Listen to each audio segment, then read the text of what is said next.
all about shell scripting, at least Okay. as much as I could. तो वो मेरा start था and उसके बाद फिर मैंने शेल स्क्रिप्ट का ही यूज करके एक बेसिकली एप्लीकेशन तो नहीं कहूँगा, so it was a Mm-hmm. Process जो क्रिएट किया जिस पे basically the whole idea behind the project was कि बिल्ड भेजने से पहले we have to run a regression test, Okay. Right? So because it was a banking application, so it was very important कि कोई भी न्यू बग या मतलब feature जो जा रहा है that Mm-hmm. doesn't introduce any more bugs. Right. So that was my introduction to shell scripting. और उसके बाद मेरा project change हुआ within TCS only. और the Mm-hmm. next project that I got was a shopping application. And again that was in Java, so मेरे लिए बिल्कुल भी interesting नहीं था. The task that I was assigned was basically the team that was responsible to fix any issues in the application, right? तो Mm-hmm. एक बहुत major component उस टीम का ये था कि हमें लॉग्स डाउनलोड करने पड़ते थे जो भी Mm-hmm. डंप फाइल्स जनरेट करती थी application, and we had to go through them to analyse and see कि क्या इश्यूज आ रहे हैं. सो स्टैक ठीक ट्रेसेस है. कैप्चर करना, फिर उसके अकॉर्डिंग फिक्सेस करना. Hmm. So Python was the rage at that time. Yes, I तो remember. मेरा इंटरेस्ट भी था काफ़ी पाइथन में. Hmm. सो मैंने पाइथन साइड बाय साइड थोड़ी पढ़नी शुरू करी, और पाइथन में Mm-hmm. एक स्पेसिफिक मॉड्यूल है रेगुलर एक्सप्रेशंस के लिए, और मेरे Okay. को शुरू से ही बहुत ज़्यादा मतलब फैसिनेशन था रेगुलर एक्सप्रेशंस के साथ. Okay. पता नहीं क्यों. So I used that particular module to build Hmm. Another script जो बेसिकली मेरा जो पूरा काम था दिन भर का उसे ऑटोमेट कर देती थी. सो मुझे Great. पहले लॉग्स डाउनलोड करने पड़ते थे, एक एक फाइल Mm-hmm. गो थ्रू करनी पड़ती थी, राइट? और अगर आप Hmm. यूनिक्स सिस्टम पे काम करते हो रेगुलरली तो you can understand how difficult it is to basically go through the entire file. तो आप Yes. उसे लोकल पे डाउनलोड करोगे, फिर नोटपैड में खोलोगे, कई बार ये दिक्कत है कि Mm-hmm. फाइल इतनी बड़ी है कि नोटपैड ही लोड होता रहेगा, राइट? हाँ. So that script basically did all that work. At the end, it used to generate a summary Mm-hmm. with all the stack traces. कितने occurrences थे एक फाइल के अंदर उस stack trace के, और टॉप में एक लिस्ट जनरेट हो जाती थी बेस्ड ऑन द फ्रीक्वेंसी कि इस एरर के इतने occurrences थे, so that we know which error is most frequent and Mm-hmm. उसको हम पहले टारगेट कर सकें. Then I was looking for opportunities within TCS only जहाँ पे मैं Mm-hmm. पाइथन फुल फ्लेजेड काम कर सकूं, बट सैडली कोई था नहीं इस तरह का project at that time. Hmm. So I left TCS and started working as a freelancer. So I worked for about 3 months, based out of Jaipur, Mm-hmm. and then due to some personal issues, I had to come back. तो Hmm. फिर मैंने apply करना शुरू किया and I got a call from Vectoscaler Mm-hmm. To interview. सो Vectoscaler में interview दिया. वहाँ पे पहली बार I started working on an application जो कम्प्लीटली पाइथन में थी, Okay. राइट? तो मेरी मोस्ट ऑफ द लर्निंग्स उस फील्ड में was I can attribute them to Vectoscaler. So I learned Hmm. Python frameworks, right? I worked on Django, database पे बहुत ज़्यादा काम किया, सो SQL, Yes. complex joins, right? Hmm. And if you remember that P4P website, so जो Yes, I remember. right? So जो room Hmm. Booking के लिए जो क्वेरी जनरेट होती थी, right? So Mm-hmm. All of that I got very used to working with SQL, especially at that time, Hmm. MySQL and Django. Then I also got a chance to learn cloud, right? Hmm. Deployments के बारे में भी सीखा, CI/CD pipeline, blue green deployments and everything. And so it was a good time. I learned a Hmm. lot. Did my certification also in AWS as a solutions architect. और then I was looking for something new. So Mm-hmm. ऐसे ही I started applying, right? मतलब as Okay. such कुछ वो नहीं था, but to see कि हाँ और क्या है. Hmm. And then I got a call from MongoDB to interview. So Okay. MongoDB में interview दिया. कई सारे राउंड्स वगैरह क्लियर करने के बाद I got finally cleared it.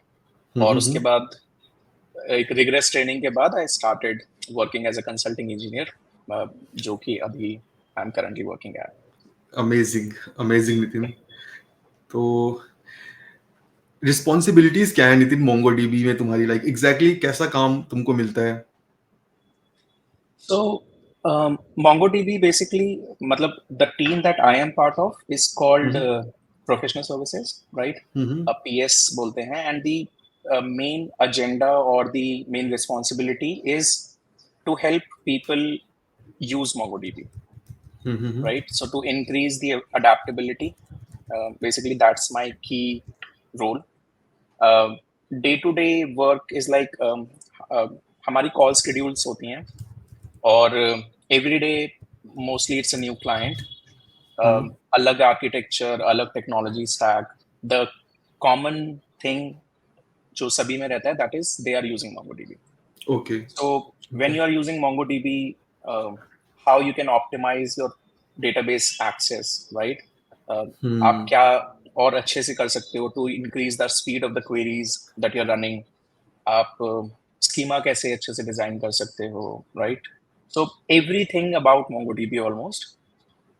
Okay.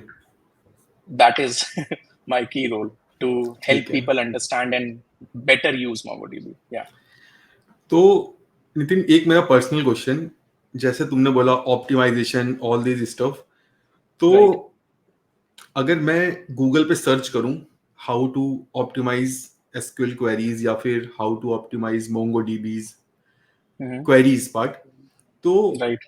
Generally क्या जो अवेलेबल है तुम वही करते हो या you guys do something that is exclusive to MongoDB? Okay, so see हर डेटाबेस का अपना एक अलग सेटअप होता है, राइट? अलग यस. बेसिक्स होते हैं, how everything works, you have to know that.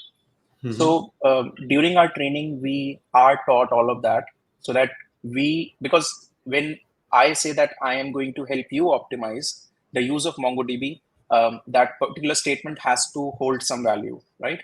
Okay. Uh, yes. so I had to know, like I have to basically know almost everything. It's although not possible to know everything. There are changes rolled out every day. But yeah, so अगर आप Google पे कोई search करते हो how to optimise, आपको जो recommendations या जो सर्च रिजल्ट्स मिलेंगे those would be more generic, right? Yes. So आपको फॉर एग्जांपल मिल सकता है कि आपको इंडेक्स क्रिएट करना चाहिए, right? Yes. And but what index to create, everyone has a different query, right? अगर आप स्टैक ओवरफ्लो पर भी सर्च करोगे तो आपको एग्जैक्ट यूज केस तो नहीं मिलेगा. सो what we do is basically specific to the client. Okay. With keeping MongoDB, right? So on every call or in every consult, हम लोग पहले पूरी application को समझते हैं, right? What exactly the customer is building, and then the solutions that we recommend are specific to those use cases, right? ऐसा हो सकता है कि एक कस्टमर के लिए ये solution काम करे, but दूसरे के लिए वही solution ना काम करे. Right, Got so it. to identify that difference and then provide recommendation is basically what's different from doing a basic Google search. So एक अगेन ये मेरा ही क्वेश्चन है नितिन कि what gave you motivation to like say leave the TCS and do the freelancing? क्योंकि generally बहुत ही risk taking like से step है ये. कोई क्यों एक अच्छी Right. लाइफ छोड़ के एक स्ट्रगल वाली लाइफ पिक करेगा? So there is a I would say notion कि companies like TCS government jobs की तरह होती हैं, right? आपने भी सुना होगा कई जगहों पर. Yes.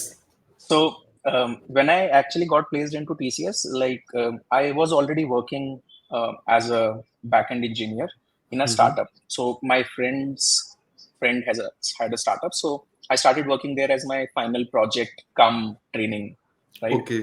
So वहाँ पे मैं already Python Django पे काम कर रहा था. अच्छा.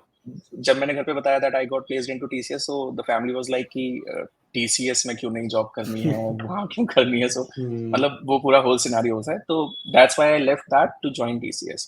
And everything, I won't say that there is anything bad about working at an MNC, but the thing that you have to understand is कि with such a large organization, you are limited in a sense, right? आप एक team में काम कर रहे हो, एक particular project पे काम कर रहे हो, और उस टीम में भी there are let's say 100 people working. सो आप एप्लीकेशन के बहुत छोटे से हिस्से को समझते हो, राइट? और अगर कुछ भी करना है तो there are a lot of processes in place which make sense when it comes to an organisation like TCS and the kind of projects they undertake.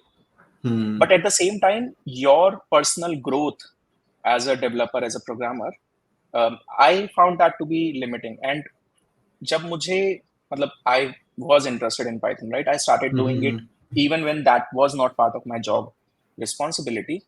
So I wanted to work more on that because Python के बाद मतलब मेरे को एक वो था कि हाँ ये है जो मैं कर सकता हूँ एंड मुझे इंटरेस्ट भी है इसे करने में, राइट? तो मैंने कोशिश की कि मुझे कोई प्रोजेक्ट मिल जाए जहाँ पे प्राइमरीली पाइथन का यूज हो, बट उस चीज के नाम मिलने की वजह was like one of the main reasons that I decided to leave TCS. और just a second, Nitin. Yeah. My phone, like say, it captured my Bluetooth headset. Let me again retoggle it.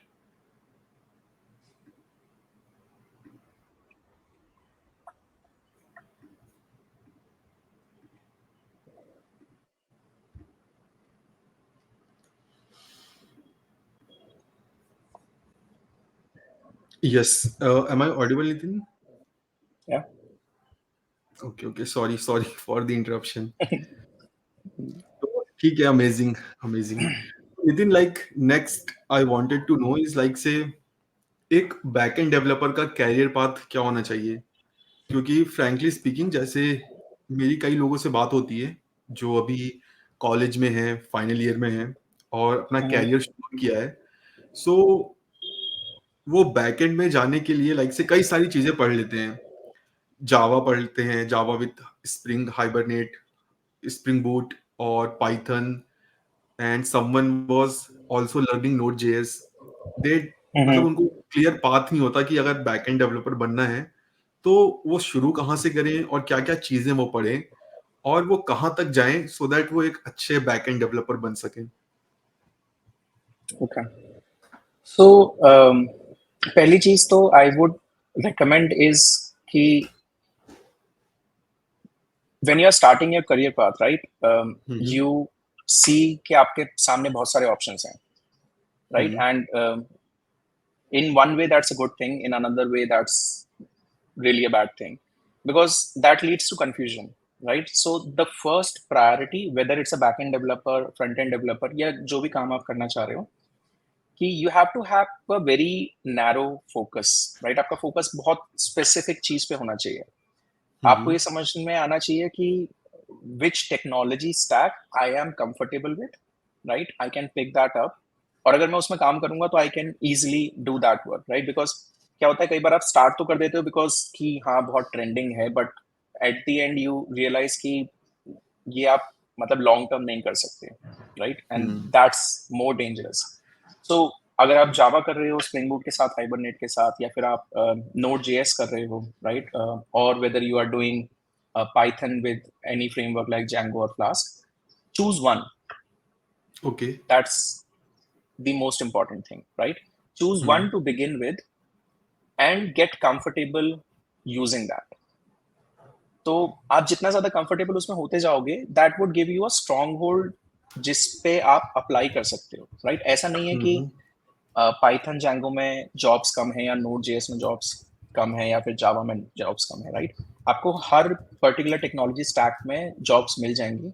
Depends, the difference could be कि किस तरह की job मिलती है, right? For example जावा जैसी technology है वो जो वेल एस्टैब्लिश कंपनी है वो यूज कर रही है. जो स्टार्टअप्स हैं they are mostly using Node.js, Python because the ease of development, right? और जो इंटीग्रेशंस होते हैं वो इतने डिफिकल्ट नहीं होते. तो if you are aiming for an MNC, definitely मतलब आप उस तरह से पाथ डिसाइड करो. If you are aiming for a startup तो आप उस तरह से पाथ डिसाइड करो, but you have to decide on one, एक टेक्नोलॉजी पे. ऐसा नहीं कि आप पाइथन भी करके बैठे हो फिर Node.js भी कर लिया, but at the end of the day अगर आपसे कोई पूछे कि अच्छा ये काम आपको पाइथन में करना है, so you not sure, right? जो भी आप काम कर रहे हो वो आपको मतलब अच्छे से करना है. That's the most important thing. Make sense. और एक टेक्नोलॉजी स्टैक और एक डेटाबेस, अगेन सेम थिंग, बहुत सारे मार्केट में अवेलेबल हैं. As a backend developer database एक ऐसी चीज है जो आप करोगे ही करोगे, right? Yes. So you need to be comfortable at least with one. देखो जब आप जॉब स्टार्ट करते हो तो यू लर्न न्यू थिंग्स और आप नई चीजें भी पिक करते हो, तो इट्स नॉट कि आपने अगर स्टार्ट किया है किसी एक पर्टिकुलर टेक्नोलॉजी स्टैक के साथ तो आप जिंदगी भर उसी पे काम करने वाले हो, ऐसा नहीं होता। Definitely yes. राइट, मैंने भी मतलब मैंने जैसे आपको बताया राइट, मेरी मेन फ्रेम में ट्रेनिंग हुई, प्रोजेक्ट जावा का था, I did shell scripting, I did Python, I also worked on Node projects, right. So आप यस। चीजें सीखते हो and that is the time to pick new things up, but उससे पहले आपको एक चीज में कॉन्फिडेंस बिल्ड अप करना है, right. So the goal should be कि master of one, not jack of all. या Jack of all you can become completely later agree. on, but master of one you need to start with. So definitely. right. So next question Nitin इसी के around है। सो कई लोगों की क्या problem रहती है कि उनको लगता है कि उन्होंने पाइथन या नोड खत्म कर ली है और उनको जॉब Okay. मिलने ही होती है, ठीक है। Mhm. अब वो एक डायलेमा में होते हैं कि भाई क्या करें अब। तो वो लोग फिर कुछ और पढ़ना शुरू कर देते हैं just to Mhm. Like say to maximise their area of job, right. कि भाई अगर Right. पाइथन में जॉब नहीं मिल रही तो चलो नोड जेएस में कर लेते हैं, Mhm. ठीक है। तो क्या ये Okay. करना सही सही है? और अगर नहीं तो फिर कोई क्या करे? अगर उसने एक चीज पढ़ ली है, जॉब नहीं लग रही है, तो वो क्या करे? Okay. So see, again coming back to my previous point, right? अगर आप एक से ज्यादा चीजें कर रहे हो तो आपको you need to be sure कि जो आपने चीजें करी हैं आप उसमें स्ट्रांग हो, राइट। अगर आपसे कोई पूछे तो यू कैन आंसर कॉन्फिडेंटली। और जो आपने पॉइंट बोला कि पाइथन खत्म कर लिया है या फिर नोड.जेएस खत्म कर लिया है, to be honest I have been working for 10 years now, मैं अभी तक पाइथन नहीं खत्म कर पाया हूँ। तो राइट। कोई भी टेक्नोलॉजी स्टैक आप उसे खत्म तो कर नहीं सकते, बिकॉज बहुत सारी ऐसी चीजें होती हैं जो बहुत यूज केस स्पेसिफिक होती हैं। आपने जनरल चीजें खत्म कर ली होंगी। जनरल से मेरा मतलब है आपने पढ़ लिया कि डेटा टाइप्स क्या हैं, क्लासेस कैसे यूज करनी है, डिक्शनरी कैसे है, ऑब्जेक्ट ओरिएंटेड प्रोग्रामिंग में मुझे क्या यस। करना है, right? और फाइल हैंडलिंग कैसे करनी है, and that is it. Most of the tutorials that you see, उनका स्कोप वहीं तक होता है, राइट। सो अगर आपने किसी ट्यूटोरियल को फॉलो थ्रू किया है, so you need to make sure कि आपने सिर्फ उसी को फॉलो थ्रू नहीं किया, राइट। उसको करने के बाद you yourself has built something जो कि किसी ट्यूटोरियल में फॉलो थ्रू नहीं था, बिकॉज वो आपको ज्यादा कॉन्फिडेंस देगा rather than doing 10 different tutorials जहाँ पे आप 10 different projects को follow through करके complete कर रहे हो। I yes think yes we I lost am Rahul. I am here, yeah I am here. Okay. Completely agree with you, completely agree with you. Right. So ठीक है। जो mean time वाली बात है उसमें मतलब that would be my recommendation कि आप फॉलो थ्रू करो ट्यूटोरियल को। दैट्स अ गुड थिंग, आप सीखते हो कि क्या क्या कंपोनेंट्स होते हैं, but that does not mean कि आपने वो खत्म कर लिया है, राइट। आपको अपनी इमेजिनेशन से भी कुछ इंप्लीमेंट करना चाहिए। You can create that code, build an app, small app, that could be. उसको अपनी गिटहब रिपोजिटरी पे अपलोड करो और add that GitHub link to your resume, right? Yes. जब लोग देखेंगे that you have built something on your own right from scratch, चाहे वो छोटा ही क्यों ना हो, that tells them that okay you are confident, this is not something जो आपने एक ट्यूटोरियल को फॉलो थ्रू करके जस्ट प्रोजेक्ट बना लिया। Yes, completely agree Nitin. मैं भी लोगों को यही सजेस्ट करता हूँ जब वो पूछते हैं कि लाइक से वो मुझसे फ्रंट एंड में पूछते हैं कि भाई रिएक्ट कर ली है, जॉब नहीं मिल रही, right. Should I learn angular. तो सेम सजेशन यार कि कोई चीज कभी खत्म नहीं होती है, और डीप में जाओ। यस। तो ठीक है, next move to next question कि लाइक से एक बैकएंड इंजीनियर और डेवऑप्स में क्या डिफरेंस होता है, और क्या इनके कैरियर पाथ सेम है? नहीं, so backend engineer and DevOps are two different career paths, right? Okay. So backend basically deals with implementation of application logic, right? Okay. तो आप APIs कैसे बनानी है, डेटाबेस से क्वेरी कैसे करोगे, राइट, यूनिट टेस्ट्स कैसे लिखोगे, तो ये सब चीजें are what comes under backend. DevOps is कि आपने जो एप्लीकेशन बनाई है वो कितनी स्केलेबल है, scalable from the infrastructure point of view, कि अगर ओके। उसे हम डिप्लॉय कर रहे हैं किसी सर्वर पे तो वो प्रोसेस क्या है, राइट। ठीक है। और अगर हम डिप्लॉय करते हैं तो मान लो आज मेरे पास एक सर्वर है, कल को मेरे पास 5 सर्वर होंगे, तो what would change between those two implementations, क्योंकि एप्लीकेशन तो सेम है, राइट। अब you need to deploy it not on one but on 5 different servers, so उसके लिए जो प्रोसेस सेटअप होता है वो होता है डेवऑप्स स्पेसिफिक. तो ओके डेवऑप्स मेनली जो डेवऑप्स में भी वैसे कोडिंग होती है, ऐसा नहीं है कि डेवऑप्स में कोडिंग नहीं होती, बैकएंड में भी कोडिंग होती है, डेवऑप्स में भी कोडिंग होती है, बट डेवऑप्स की जो कोडिंग होती है वो इंफ्रा को सेंटर में रख के होती है. बैकएंड की जो कोडिंग होती है वो एप्लीकेशन को सेंटर में रख के होती है. अब बैकएंड वाला डेवऑप्स का काम भी कर सकता है, जैसे हमने भी किया है, राइट, CI/CD पाइपलाइंस क्रिएट करना, यस उन पे डिप्लॉय करना. और डेवऑप्स वाला भी बैकएंड का काम कर सकता है, because if you are familiar with the coding, so ऐसा नहीं है कि एक आदमी दो काम नहीं कर सकता, but as career paths these are two very different things. तो नितिन, क्या डेवऑप्स इंजीनियर बनने के लिए पहले एपीआई डेवलपमेंट सीखना चाहिए या नहीं. डायरेक्टली मूव ऑन करना चाहिए? सो इफ यू नो कि आपको डेवऑप्स इंजीनियर बनना है, तो एपीआई डेवलपमेंट सीखने का कोई बेनिफिट नहीं है, unless that is something that you want to learn, right. Okay so DevOps के लिए आपको टूल्स पे कंफर्टेबल होना चाहिए, right. You need to know okay Ansible, Jenkins आना चाहिए, कुबरनेटिस पता होना चाहिए, टेराफॉर्म पता होना चाहिए, राइट. तो these okay kind of things आपको आनी चाहिए. CI/CD पाइपलाइन क्या होती है, ब्लू ग्रीन डिप्लॉयमेंट कैसे होता है, राइट. तो ये बेसिक्स हैं डेवऑप्स के. बैकएंड के लिए एपीआई क्या है, गेट पोस्ट पुट कैसे करोगे इम्प्लीमेंट, राइट. तो बहुत डिफरेंट चीजें हैं. Usually people confuse backend with DevOps, but it's actually very different, both of these. Okay yes. So एक मेरा क्वेश्चन नितिन कि सपोज मैं अभी फ्रंट एंड डेवलपर हूँ, ठीक है, Right. Now I want to become a full stack engineer, ठीक है, तो मैं अपनी बाउंड्री कहाँ तक सेट करूं कि भाई अगर मैंने बैकएंड में इतना कर लिया तो now I can say I am a full stack engineer? क्योंकि जहां से मैं चीजों को देख रहा हूं मुझे कोई बाउंड्री नहीं दिखती है. लाइक से अगर एपीआई डेवलपमेंट आ गया तो now you have to also see कि भाई तुम्हें कोई सर्वर मैनेजमेंट आना चाहिए, लाइक से either what is the popular like say nginx so that you can configure multiple like say processes Right. or multiple requests. और अगर वो कर लिया तो फिर नाउ तुम्हें CI/CD भी आना चाहिए, और CI/CD भी आ गया तो नाउ Kubernetes Terraform भी आना चाहिए. तो मैं कैसे बाउंड्री डिसाइड करूं कि भाई अगर मैंने इतना पढ़ लिया तो I am a full stack engineer? So full stack भी ना, मतलब अलग अलग कंपनीज में अलग अलग रिस्पॉन्सिबिलिटीज होती हैं. कई जगहों पे फुल स्टैक का मतलब होता है front end and back and development. कई जगहों पे फुल स्टैक में डेवऑप्स भी आ जाता है. इट डिपेंड्स ओके कंपनी कितनी बड़ी है और कितने ज्यादा रिस्ट्रिक्शंस हैं किसी रोल पे, राइट. कुछ कंपनी में आपको सब कुछ करना पड़ता है, right. So that's also full stack. कुछ कंपनी में आप सिर्फ फ्रंट एंड बैक एंड कर रहे हो, that is also full stack.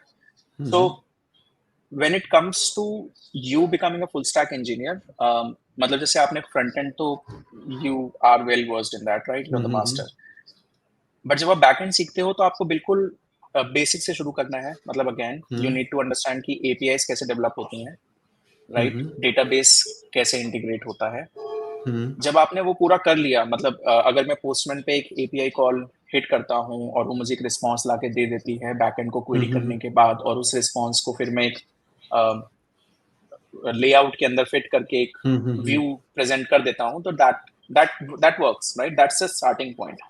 उसके बाद Nginx की जो कॉन्फ़िगरेशन होती है, that is actually a DevOps task. Okay that's not a backend engineer task.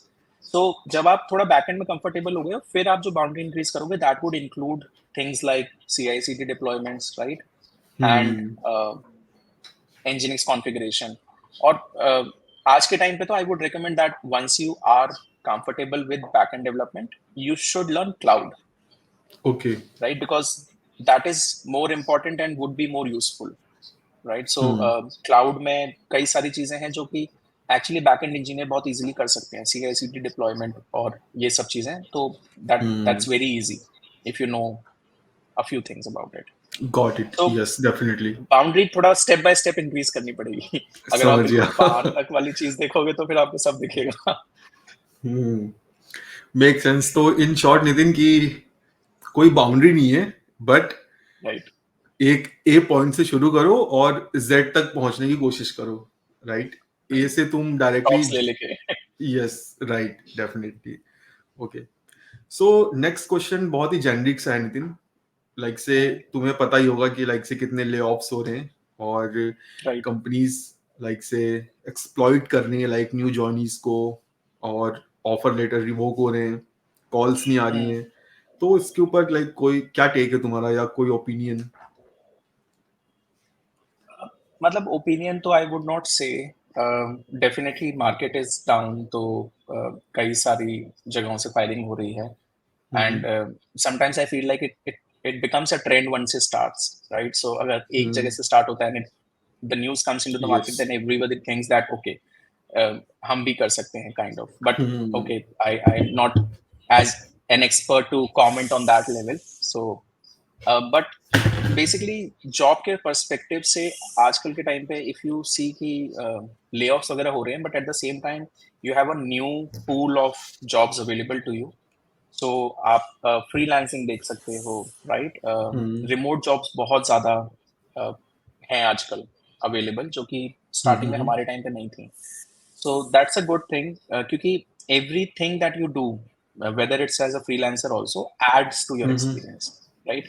So right. मतलब you should definitely try to get a stable job, uh, that's the best, but अगर आपको नहीं मिल रही है so hope lose नहीं करनी चाहिए, right? If you keep fighting, definitely कोई ना कोई रोल जरूर मिलेगा। and when you actually notice the firing trend, so it's mostly around cost saving, right? तो cost saving के टाइम पे क्या होता है कि जिनके पैकेजेस ज्यादा हैं, रिस्पॉन्सिबिलिटीज कम है, those are the people who are targeted. So for a fresher, it's kind of like a golden uh, opportunity, because when you start, the company doesn't have to think a lot about your package, because अगर आप starting कर रहे हो तो जो एक बंदा let's say 12 साल 15 साल 20 साल एक्सपीरियंस वो फायर कर रहे हैं, जिसकी पोजीशन को वो किसी तरह से मतलब फिल करने की कोशिश करेंगे बाय यूटिलाइजिंग 5 डिफरेंट पीपल, तो they can easily do that, right? So as a fresher मतलब राइट। इतना ज्यादा इम्पैक्ट नहीं पड़ना चाहिए। And at the same time if you don't get a stable job, आजकल बहुत सारे प्लेटफॉर्म्स अवेलेबल हैं, so you can work on them. मतलब लाइक स्टार्टिंग डेफिनेटली थोड़ी डिफिकल्ट होती है, it's not easy as I am saying, right, कि आपको फ्रीलांसिंग में भी जॉब या कोई प्रोजेक्ट मिलेगा। सो स्टार्टिंग तो देखो हर चीज की थोड़ी डिफिकल्ट होती है, हाथ पैर मारने पड़ते हैं, but once you get that, opportunities बहुत है, is basically what I mean to say. Definitely Nitin. और होप के लिए एक और एग्जांपल है आरसीबी। अगर आईपीएल फॉलो कर रहे हो तो आई वाज नहीं, बट सपोर्टिंग मैंने कल वाला CSK. Match like literally right. Last के 6 match they are continuously winning, और कोई चांस नहीं था कि आरसीबी प्लेऑफ में जाएगी, बट वो पहुंच गई। तो राइट। सेम हमारे साथ भी भाई कि लाइक जब तुम्हें लगता है कि कुछ नहीं होगा तभी कुछ होता है। और अगर कोई सुपर हीरो मूवीज देखता है तो जनरली एक कोट है कि the day you think everything is ended is the day when you get everything. मतलब जब तुम्हें लगता है सब खत्म हो गया है तभी एक नई चीज की शुरुआत होती है। तो भाई होप कभी नहीं लूज करनी चाहिए। तो ठीक राइट। है, नेक्स्ट क्वेश्चन में मूव करते हैं नितिन। सो हमारे पास कई सारे डेटाबेस हैं, मोंगोडीबी, एसक्यूएल लाइट, एसक्यूएल, और क्या डिफरेंसेस हैं? मतलब बेसिक क्या डिफरेंस होता है इन सारे टाइप के डेटाबेस में? क्या ये लाइक से हाई परफॉर्मेंट होते हैं, कुछ कुछ स्लो होते हैं? तो क्या एक जेनरिक क्या डिफरेंस होता है इन डिफरेंट डिफरेंट टाइप के डेटाबेस में, और क्यों हैं इतने डिफरेंट टाइप डेटाबेस के? So just like any field, right, competition तो होना ही है। हम्म। सो मार्केट में प्लेयर्स बहुत हैं, बट बेसिक जो डिफरेंस है that is not about which company. The basic difference is the kind of database, right? So आपके डेटाबेस भी बहुत तरह के होते हैं। So at the very beginning there were hierarchical databases, right? वही ट्री स्ट्रक्चर, एक पेरेंट होगा, उसके चाइल्ड होंगे, एक चाइल्ड के एक से ज्यादा पेरेंट नहीं हो सकते, तो उस तरह से इंफॉर्मेशन स्टोर होती थी। कॉम्प्लेक्सिटी ज्यादा होती है, but at the same time if you know exactly the relationship, that traversal becomes very easy, right? और बहुत परफॉर्मेंट होता है, तो उसका यूज केस था। But then came SQL, right? और I would say RDBMS, relational database yes, management system. Right. तो relational database management system approximately 1970s से अब तक यूज हो रहा है. So it hmm has a large user base. और उसमें फिर you have different flavors, you can say, right? You have hmm SQLite, you have SQL, you have MySQL, you have Postgres, hmm you have Oracle, right? So बहुत सारे वो हैं. The basic difference now among them would be कि how they have implemented that internally, okay right? So RDBMS बहुत performant है. आप tables की तरह चीजों को रख सकते हो, उन्हें आपस में ज्वाइन कर सकते हो, right? But the problem that we started seeing with SQL databases or RDBMSs was actually their rigid structure. So once okay you have a particular schema, you have to stick to that, right? Okay But आजकल yes internet के जमाने में that doesn't work, right? Because आपके पास unstructured data बहुत सारा है, इतने सारे मीडियम हैं. So आप ये नहीं कह सकते कि सब जगह से जो मेरे पास डेटा आएगा वो सेम होगा. बहुत बेसिक सा एग्जांपल ओके है कि आप फेसबुक चलाते हो, आप इंस्टाग्राम चलाते हो, राइट? उसके बाद आप लेट्स से टिकटॉक भी चलाते हो, स्नैपचैट भी चलाते हो. सब हैं सोशल मीडिया प्लेटफॉर्म, बट सबका जो मीन्स एंड मीडियम है वो बहुत डिफरेंट है. जो यस डेटा वो जनरेट करेंगे वो बहुत डिफरेंट है. एंड अगर आप उन सब डेटा को एक साथ रखना चाहते हो तो that becomes very like next to impossible with a database like RDBMS, right? So then comes NoSQL databases. So NoSQL databases are specifically designed to handle semi or unstructured data, okay right? और इसमें फिर you have again a lot of options to do. तो आपके पास key value pair databases हैं, आपके पास document based databases हैं, right? आपके पास columnar database हैं, object oriented database हैं. So for example Firebase हो गया, right? और Realm हो गया. तो ऑप्शंस बहुत सारे हैं. अल्टीमेटली जो डिफरेंस है वो डिपेंड करता है आपके यूज केस पे. इस टाइम पे most used databases, I won't say कि RDBMS यूज नहीं हो रहे हैं, RDBMS यूज हो रहे हैं, बट आजकल के टाइम के हिसाब से NoSQL डेटाबेसेस थोड़े ज्यादा पॉपुलर हैं. I'm okay not saying specifically MongoDB, there are multiple, right? मतलब columnar हो गया, चाहे वो अब जैसे columnar database है, मेन यूज है उसका एनालिटिक्स के लिए, बिकॉज रोज की तरह ना स्टोर करके वो कॉलम्स की तरह डेटा को स्टोर करता है. तो आप एक कॉलम के ऊपर एग्रीगेशन बहुत इजीली कर सकते हो, दैट इज मोर परफॉर्मेंट. तो उसका एक स्पेसिफिक यूज केस है. तो इन्हीं रीजंस की वजह से, बिकॉज एप्लीकेशन बहुत डिफरेंट डिफरेंट टाइप की बन रही हैं, और आजकल के टाइम पे IoT भी मार्केट में है, राइट? सो यस आपके पास एक नई तरह की इंफॉर्मेशन है जो कि बेसिकली टाइम डिपेंडेंट है. आप हर मिनट में 10 पीस ऑफ इंफॉर्मेशन जनरेट करते हो, तो आपको उसे स्टोर करना है डेटाबेस के अंदर, राइट? सो उसके लिए टाइम सीरीज रिलेटेड डेटाबेस भी है. तो ultimately it boils down to कि आपका यूज केस क्या है, और उसके लिए you have one or the other choice available in the market. Got it got it एक टाइम पे नितिन मुझे लगता था कि my SQL my SQL lite ये सब एक ही है. बट जैसे जैसे मैंने काम करना शुरू किया पता चला भाई ये अलग है. राइट. तो इंटरेस्टिंग इंटरेस्टिंग. तो नितिन एक लाइक से नेक्स्ट क्वेश्चन जो आजकल बहुत कॉमन है कि भाई क्या AI जॉब्स टेक ओवर कर लेगा लाइक से बैक एंड या फुल फ्रंट एंड इंजीनियर की या स्पेसिफिकली सॉफ्टवेयर डेवलपर्स की. सी अभी AI एक बहुत हॉट टॉपिक है मार्केट के अंदर. माय पर्सनल बिलीफ इज कि it's very new, right? So for us to predict whether it will take over jobs or not would be premature, because पहली चीज उसका खुद का डेवलपमेंट इतना ज्यादा नहीं हुआ है, राइट? AI का that it can do everything. I wouldn't say that it will not impact the job market, it definitely will. But जो मेजर इम्पैक्ट मतलब मेरे पर्सनल बिलीफ की तरफ से मुझे दिखता है, that is on routine jobs, right? Okay जो रूटीन चीजें होती हैं वो पहले रिप्लेस होनी शुरू होंगी. For an AI to replace a complex implementation of a software, that still has ways to go, right? So impact है, got it. but rather than fearing कि भाई AI आपकी jobs खा जाएगा, right? But उस AI को develop भी तो कोई करेगा. Why yes not focus on that aspect of things, right? आप देखते हो आजकल के टाइम पे चैट GPT है, राइट? लामा है, बहुत सारे मॉडल्स अवेलेबल हैं. So I've seen people and this trend in the market recently where people are learning to use these tools. Chat Yes. GPT कैसे use करें, right? What are the shortcuts or commands that gives you most Hmm. out of Chat GPT?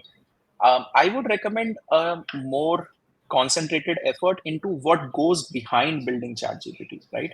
जो Hmm. Models use हो रहे हैं, अगर आपको उनकी information है, उनकी नॉलेज है, so you can be part of a team that builds the next AI from India, right? Yes. कृत्रिम हमने देखा अभी रिसेंटली लॉन्च हुआ है. Hmm. तो AI अभी बहुत नई चीज है, बहुत सारे आएंगे. So rather than fearing कि भाई AI will take over jobs, why not learn more about what goes into making AI? वो ज्यादा Okay. So अच्छा यूज होगा मेरे ख्याल से. hmm. तो नितिन, अब अगेन ये भी मेरा क्वेश्चन है, मैं बैकएंड सीखूं कि एआई सीखूं? Okay. So again, it's like depends on your choice and interest. हम्म. मतलब just like any field, AI is also not easy, right? तो आपको बहुत सारी basic हम्म. understanding होनी चाहिए.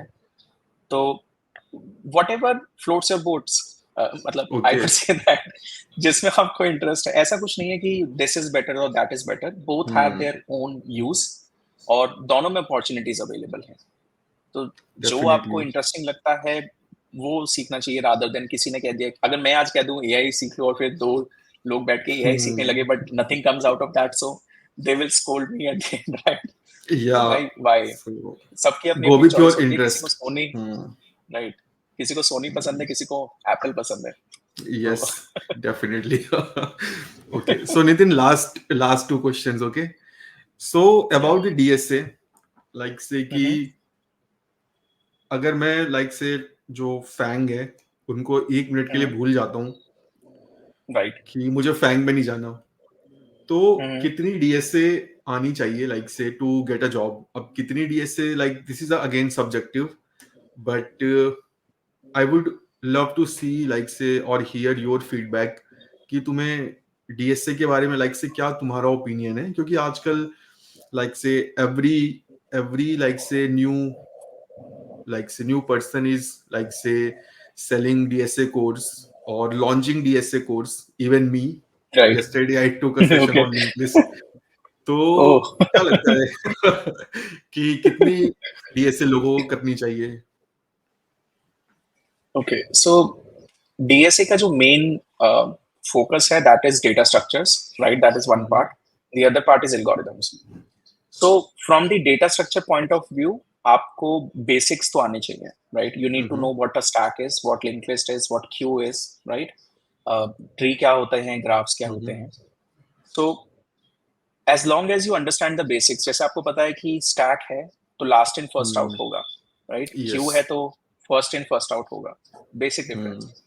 फिर एल्गोरिदम्स की बात आती है, तो एल्गोरिदम्स में आपको अगेन कुछ बेसिक एल्गोरिदम्स पता होने चाहिए. यू नीड टू अंडरस्टैंड कि मैं सॉर्ट कितने तरीकों से कर सकता हूँ, राइट? लीनियर सॉर्ट कब यूजफुल है, बबल सॉर्ट कब यूजफुल है, राइट? और इंसर्शन सॉर्ट कब यूजफुल है. अब जब हम सॉर्टिंग जैसे टॉपिक पे आते हैं ना, तो we have a lot of sort hmm. Options that are available. Requirement ये नहीं है कि आपको सारी आती हैं. हम्म. रिक्वायरमेंट ये है कि आपको same time complexity and space complexity की एटलीस्ट एक सॉर्ट के बारे में पता है, राइट? तो लिनियर तो बहुत सिंपल सा वो है, राइट? Binary yes. पता होना चाहिए, आपको पता होना चाहिए. देन इंसर्शन हो गया, मर्ज हो गया, तो मर्ज सॉर्ट और फिर रेडिक्स सॉर्ट, राइट? इनके बीच का डिफरेंस अगर आपको पता है. टू बी ऑनेस्ट, पर्सनली मैं जब इंटरव्यू लेता हूँ तो मैं ये नहीं देखूंगा कि आप रेडिक्स सॉर्ट कितना अच्छे से इम्प्लीमेंट कर सकते हो या फिर आप इंसर्शन सॉर्ट कितना अच्छे से इम्प्लीमेंट कर सकते हो. My main motive behind that question would be to understand कि आप समझते हो कि इंसर्शन सॉर्ट वर्क कैसे करता है, got it. Right? Basic logic क्या है, क्योंकि ultimately the end goal is logic. मतलब वही आप यूज करोगे. आप जब एप्लीकेशन बनाने बैठोगे, कोई एपीआई डिजाइन कर रहे होगे, तो आपसे कोई ये नहीं कहेगा कि भाई इस एपीआई को बना देना और इसमें ना इंसर्शन सॉर्ट यूज करना. ऐसे कोई नहीं बोलता. यस. आप देखते हो आपके सामने एक प्रॉब्लम है और उस प्रॉब्लम को आप किस तरह से सॉल्व कर सकते हो वो मैटर करता है. That comes down to logic. तो अगर आपको लॉजिक पे पकड़ है आपकी, तो मतलब डीएसए का बेसिक्स पता होना that should be more than sufficient. और अगर आपसे कोई प्रोग्रामिंग क्वेश्चंस भी पूछता है, I am not talking about FAANG again, right, तो जो बेसिक क्राइटेरिया होता है जजमेंट का वो यही होता है कि आप अप्रोच कैसे करते हो प्रॉब्लम को, right, whether you are able to think logically for a solution or not. It doesn't actually always matter whether you are able to write down the complete program. ये राइट मतलब हो सकता है लोगों के मतलब एक माइंडसेट होगी, अगर मैं प्रोग्राम पूरा नहीं लिख पाऊंगा तो मेरा इंटरव्यू बेकार गया, but actually from an interviewer's perspective, at least from my perspective, that is not the case, right. अगर डेफिनेटली आप मुझे एक्सप्लेन कर पाए हो रादर देन रट के एक प्रोग्राम आपने लिख दिया एक लैंग्वेज में, तो I would prefer the explanation and the pseudo code, मतलब walk through, rather than you being able to write a perfect program. Definitely So yeah, Nitin DSA is important, but it's not everything, right? Yes बहुत सारी चीजें हैं इसके अलावा। Definitely definitely तो one last question Nitin from my side कि Yeah. MongoDB में कोई पर्क्स हैं लाइक जो तुमको मिलते हो Okay. Perks, हाँ मतलब first of all equity का option, right? That's definitely useful. और basically MongoDB में जो सबसे अच्छी चीज है that is the work environment, the group of peers that you have, support जो आपको मिलता है। सबसे बड़ा perk to be honest would be, so I had a kid recently, right, and I got to spend a lot of time with him because of the paternity leaves that I got from MongoDB. Got it So that was the biggest perk because I was able to spend time with my family, and at the end of the day, that's what counts, right? मैं job कर yes रहा हूँ, पैसे कमा रहा हूँ, why to be able to be with my family, support them, help them in any way that matters, right? और अगर at the end of the day मुझे उनके लिए ही time नहीं मिल रहा, तो there's no point in definitely me spending so much things, right? So yeah, that was the biggest perk, I would say. Right right So Nitin, again one bonus question from my side. Yeah. Okay. So will you join me someday in my teaching classes or in YouTube? Okay. Um, Yeah. Front end पढ़ाने के लिए No, no, no. Back end. Back end DevOps. So that Okay. मैं भी full stack सीख सकूं. ठीक है और I Right. can Okay. also Yeah, definitely. upskill. मतलब मैं भी फ्रंट एंड सीख पाऊंगा ना। अगर ऐसा Definitely, होगा तो definitely. Definitely. Yeah, Okay. I definitely would love that. Teaching is something that I find like, मतलब मैं पहले भी पढ़ाता था थोड़ा बहुत, बट वही होता है ना कि जॉब के साथ इतना टाइम मिल नहीं पाता, Yes, आप definitely. डेडिकेटेडली एफर्ट नहीं डाल पाते, बट हाँ मतलब मुझे हमेशा मजा आता है नए लोगों से बात करने में, उन्हें कुछ चीज समझाने में, सिखाने में, तो हाँ डेफिनेटली। Definitely. प्लान करेंगे नितिन like we'll see. या Okay. Sure. So okay Nitin like इतने ही क्वेश्चंस थे मेरे पास आज तुम्हारे लिए तो okay. guys anyone want to ask anything to Nitin like we are open for question simply like so you can text I will add you in the call so that you can ask directly.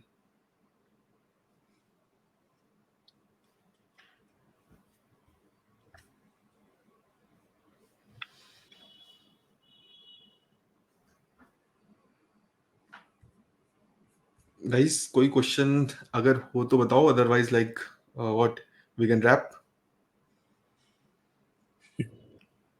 Yeah Rohan let me add you in the call. Yeah Uh, Rohan. Hi Nitin, hi Rahul. Hi Rohan. Hello hello. एक question था कि generally DevOps से related है, but maybe I mean so generally DevOps में बहुत सारी चीज़ें हैं, जैसे कि अगर मुझे इंडिपेंडेंटली डिप्लॉयमेंट करनी है किसी चीज़ों की, तो मेरे को बहुत सारी अलग अलग इंफ्रास्ट्रक्चर रिलेटेड चीज़ें सीखनी पड़ती है, जैसे कि जेंकिन्स है, हार्नेस है, या टेराफॉर्म है, अलग अलग ऐसी चीज़ें। When right. it comes to cloud, they have their own products related to that. तो जब मैं फर्स्ट टाइम इससे इंट्रोड्यूस हुआ, लाइक मेरे को पहले बेसिक सब ऐसे चीज़ें सीखनी थी, then I came across right. AWS, और AWS की बहुत सारी चीज़ें समझ में आई। तो ये कंफ्यूजिंग था कि क्या सीखना चाहिए पहले, ताकि वो एक नॉलेज सफिशिएंट होगा अगर मैं कहीं पे भी मूव हो जाऊँ? तो तुम्हारा क्या ओपिनियन है? शायद तुमने इसका आंसर किया था कि कोई भी एक चीज़ें सीखो और देन बट राइट, मतलब my answer would be same, right? अगर आपको डिप्लॉयमेंट रिलेटेड चीज सीखनी है तो आपके पास बहुत सारे ऑप्शंस हैं, राइट? आपके पास AWS पे कोड पाइपलाइंस हैं, आपके पास जेनकिंस है, आपके पास इंफ्रास्ट्रक्चर एज अ कोड भी ऑप्शंस हैं यूजिंग एंसिबल एंड टेराफॉर्म। तो I would focus on one thing, क्योंकि जो बेसिक, जब भी आप कोई जॉब ज्वाइन करते हो तो the basic understanding is actually what matters, not the tool that you're comfortable with. And I'm talking about this when you're looking for a job as a fresher. When you are, let's say, 6 years experience और आपका already experience है Terraform में, then definitely the job aspect would be a bit different, wherein they would expect कि आपको Terraform के बारे में काफी कुछ पता होगा, right?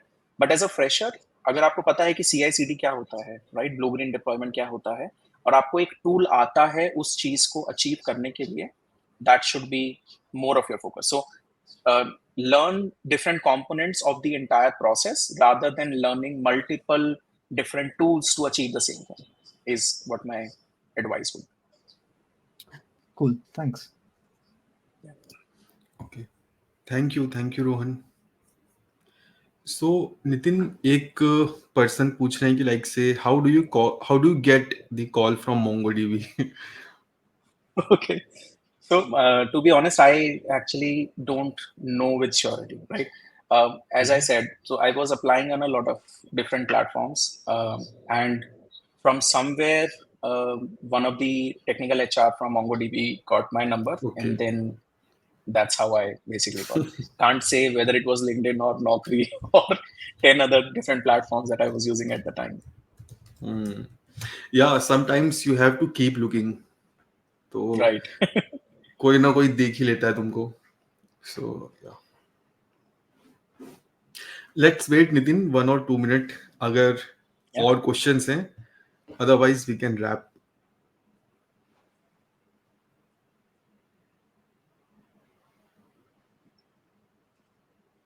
ठीक है, आई थिंक और क्वेश्चंस नहीं है. तो thank you guys for joining.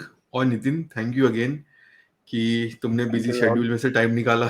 ठीक है, and hope to like say see you again on this platform, और let's see how it goes. एक और क्वेश्चन है.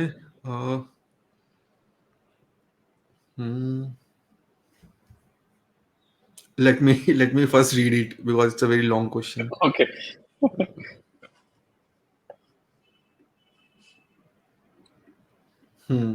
So basically Himanshu is asking कि इनको फ्रंट एंड में एक्सपीरियंस है 1.5 years, और क्या बिना DSA के ये प्रोडक्ट बेस्ड कंपनी में जा सकते हैं? Okay, and I hope that he's looking for a role in the front end, in front end only, right? Not back end or. Might be, मतलब फ्रंट एंड में ही होगा. Yes. Okay. I think you would be the right person to answer this question, but according to me, DSA is not everything, but it definitely is important, right? क्योंकि जब आप किसी का logic test करते हो तो you give them 1 or 2 programming questions, right? So I wouldn't say कि ignore DSA completely. That would be a bad advice, right? But as a front end role, I think Rahul, you would be able to better answer, right? When you take interview, do you actually test for DSA for a No. front end role? Not at all. So it But what completely about depends. the first round? What about the first round? Like, आपके पास तो जब interview के लिए आता है तो that is second or third round, right? But first round में जो filtration होता है, तो like it completely depends Nitin की रिक्वायरमेंट कैसी है और जॉब प्रोफाइल क्या है. सो पहले ऐसा होता था लाइक से वेक्टर स्केलर में जब हम थे कि फर्स्ट राउंड में DSA वगैरह पूछना है और फिर सेकेंड राउंड में कॉन्सेप्चुअल चीजें. बट ओवर द ईयर्स मैंने ये देखा है कि अभी क्या होता है ना कि we simply focus on a domain specific like say skills. अभी जैसे फ्रंट एंड की ओपनिंग है और अपने को रिक्वायरमेंट है कि भाई 1 हफ्ते के अंदर 2 हफ्ते के अंदर बनना चाहिए, तो हम नहीं चाहते कि यार जिसको फ्रंट एंड आता हो वो एक डीएसए राउंड की वजह से बाहर हो जाए। तो जनरली हम पहले से पहले पूछते थे डीएसए वगैरह, अभी क्या हम डायरेक्टली जावास्क्रिप्ट या जिस भी रोल के लिए इंटरव्यू हो रहा है हम डायरेक्टली वो पूछते हैं। सो अगर फ्रंट एंड का है तो जावास्क्रिप्ट और रिएक्ट। डीएसए ऐसा समझ लो कि जो हम फ्रंट एंड का इंटरव्यू लेते हैं उसी में डीएसए कवर हो जाता है। से फॉर एग्जांपल मैंने कोई स्पेसिफिक कंपोनेंट बनाने को दे दिया, ठीक है, यूआई बन गया, अब डेटा प्रोसेसिंग में तो लॉजिक लिखना पड़ेगा, राइट? तो वहीं पे पता लग जाता है कि भाई ये कोड लिख पा रहा है कि नहीं लिख पा रहा। और कई लोगों को लगता है डीएसए का मतलब लिंक लिस्ट, ट्रीज, ग्राफ, ठीक है, वो इसको डीएसए से रिलेट कर लेते हैं कि से इंटरव्यू में मुझे ऐसे क्वेश्चंस मिलेंगे। तो बहुत ही रेयर है कि कोई वहां तक जाए। जनरली हमको एरेज तक के क्वेश्चन ही पूछे जाते हैं, और अगर एरेज के क्वेश्चंस नहीं कर पा रहे हो तो that is a red flag, ठीक है, क्योंकि एरेज सबसे सिंपल डेटा स्ट्रक्चर है। और अगर थोड़ा सा और हार्ड लेवल पे जाना है तो लिंक लिस्ट, और अगेन लिंक लिस्ट तो मुझे एरेज से भी सिंपल लगती है कि है ना, एरेज में हमें बने बनाए मेथड मिल जाते हैं, push, pop, add, delete. Link list में सिंपली हम उन्हीं मेथड को मैन्युअली क्रिएट करते हैं। तो अगर तुम एरे पे काम कर रहे हो तो लिंक लिस्ट तुम्हें ऑलरेडी आ गई है। तो मेरे लिए डीएसए का मतलब है प्योर लॉजिक, ठीक है। अगर मैं तुमको एक क्वेश्चन दूं, तुम उसको कुछ भी करके सॉल्व कर दो, यू आर इन, ठीक है। तो ये मेरा टेक है इसके ऊपर। और हिमांशु, तुम्हारे क्वेश्चन के आंसर अगर मैं दूं, इट्स कंप्लीटली डिपेंड्स कि जिस कंपनी में तुम इंटरव्यू दे रहे हो वहां पे कैसी रिक्वायरमेंट है। अगर रिक्वायरमेंट 3 महीने बाद की है तो वो तुमको बहुत अच्छे से ग्रिल करेंगे, वो सब कुछ पूछेंगे, ठीक है। अगर उनकी रिक्वायरमेंट है कि कोई उनको हफ्ते या महीने में ज्वाइन कर ले तो माइट भी वो ना पूछे। तो it's completely on your luck. But again DSA का मतलब लिंक लिस्ट, ग्राफ, ट्रीज ये नहीं है। DSA is pure your logic, ठीक है। से कि तुम अपना प्रेजेंस ऑफ माइंड का यूज करके कैसे प्रॉब्लम को सॉल्व करते हो। अभी अगर कोई भी क्वेश्चन है, जरूरी नहीं तुम उसमें लिंक लिस्ट यूज करो, एरे का यूज करके सॉल्व कर लो, we are good.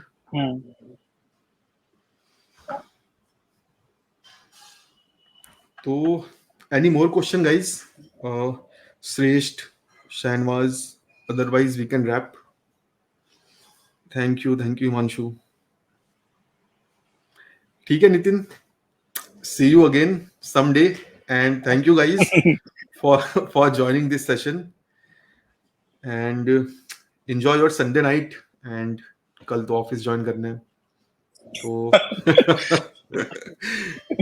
all the best guys, good night Nitin, Good night, Charles.